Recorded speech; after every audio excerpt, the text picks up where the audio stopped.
Hello everyone, this is Katie calling with Cosplay, and today I'm going to show you guys how to design your own wedding dress, or maybe just how to narrow down your choices so you can pick the perfect dress for your wedding.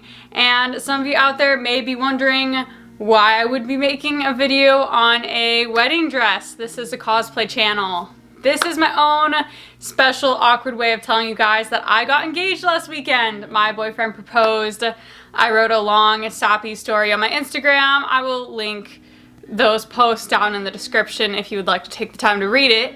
But I'm gonna show you how I'm gonna design my wedding dress, how I pick out skirt types, bodice types, how I match them up to get kind of an idea of what I want. So the first thing you want to pick out is the skirt type. This is going to determine the entire silhouette of your wedding dress. Most of the wedding dresses that I've seen, at least that are current, have fitted bodices.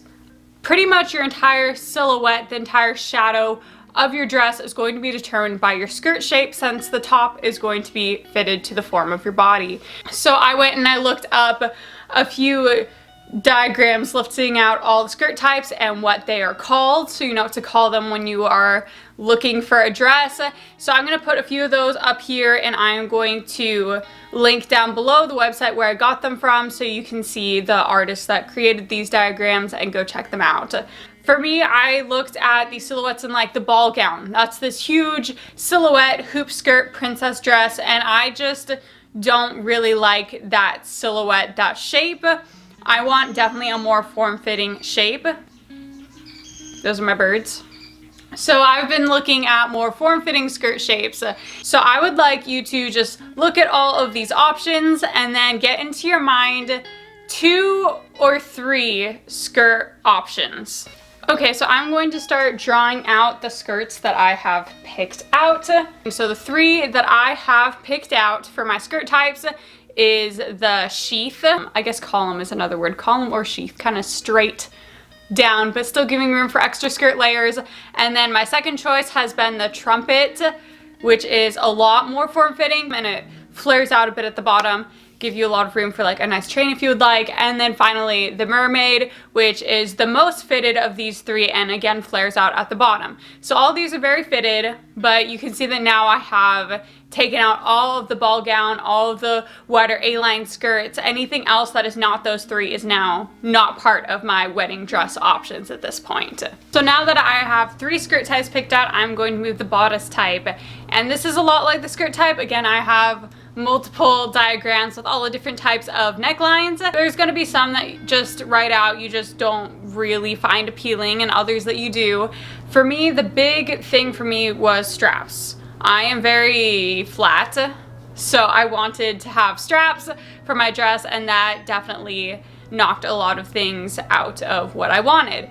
Also thinking how you want this dress to be decorated. So I knew before I even sat down to design this dress that I wanted to have lace applique designs on my dress, and I wanted to have beading.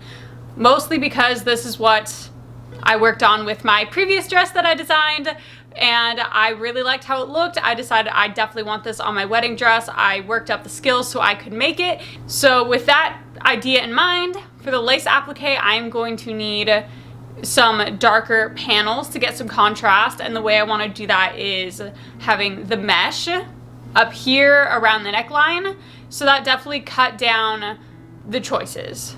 So one of them was the sweetheart neckline, but with the V-neck mesh underneath. So that's kind of a combination of 2 necklines. So the other option is a high neck with the mesh, and again a sweetheart for the actual bodice. I only chose 2 bodice types, and this is because I'm going to be matching them with all the different skirt types. So if you have 3 skirt types and 3 bodice types, that's 9 wedding dress options. And if you had 4 skirts and 4 bodices, that's 16. 5 and 5, that's 25.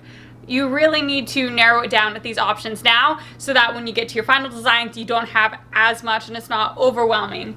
So I'm going to mix these up and see what I like. I definitely like the look of the halter neck with the mermaid tail, and I definitely like the look of the scoop neck with the sheath.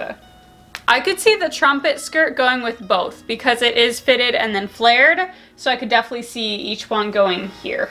But I don't think I'd want the halter with the sheath or the v-neck with the mermaid. That's just my own personal opinion, choosing my dress for me. You will have all of your own choices laid out before you.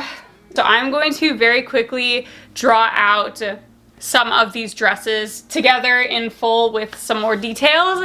So I have drawn out some of the designs, and as I was drawing them, there were immediately a few different bodice types and skirt types that I had previously picked that I just did not like as much when matching them together. I was not a huge fan of the sheath design with the fitted top, and I'm only sticking with the more fitted skirt shapes.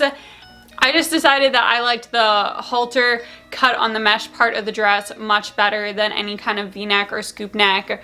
And this is also going to give me the most space to do some lace applique and any decorations I would like to along the neckline. So now I have taken out one of my neckline designs and one of my skirt designs. So we are getting somewhere. I only have 2 designs left to pick from. So for both of those designs, I went ahead and I drew the back of the dress as well. So this is going to give you an idea of the train length. If you're contemplating sleeves, I'm also going to put a chart of all like the sleeve types. You could definitely go through the same process with all the sleeve types, just choosing 2 or 3. All that's left is the halter neckline with the mermaid skirt or the halter neckline with the trumpet skirt. And I am very much torn between the two. I'm going to go through and I'm going to add some of how I might do some of the lace applique, some of the beading, and how I'm going to do the fastening on the back. I already know with the fastening on the back that I want to do buttons for the mesh portion. I just love the little buttons going down the spine. I think that's adorable. So go ahead and look at different sleeve types, different decoration types, different train lengths, and then reevaluate your options for the dresses that you have narrowed it down to. I added different options for beading and different options for the lace applique. So for some I have larger applique, for some smaller, different beading patterns. The biggest difference I found between the 2 skirt types is how I would choose to decorate the skirt. So with a mermaid tail skirt, I would definitely want more of a tiered skirt to really show off that flare. Whereas with a trumpet skirt, you're probably dealing with just kind of single layer. I'd really want it more floor length, single layer. I'm actually gonna stick with, I think, both designs for now until I see my fabric choices. I know this is not the usual content I put out, but I hope it was helpful for you guys to pick out your perfect dress for your wedding day.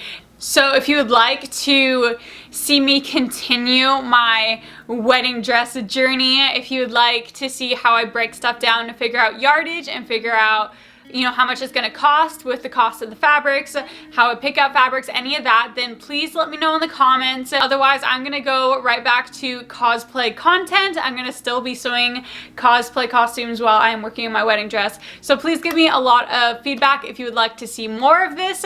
If not, we're going back to the usual. Anyways, thank you guys so much for watching, and I will see you all in the next video.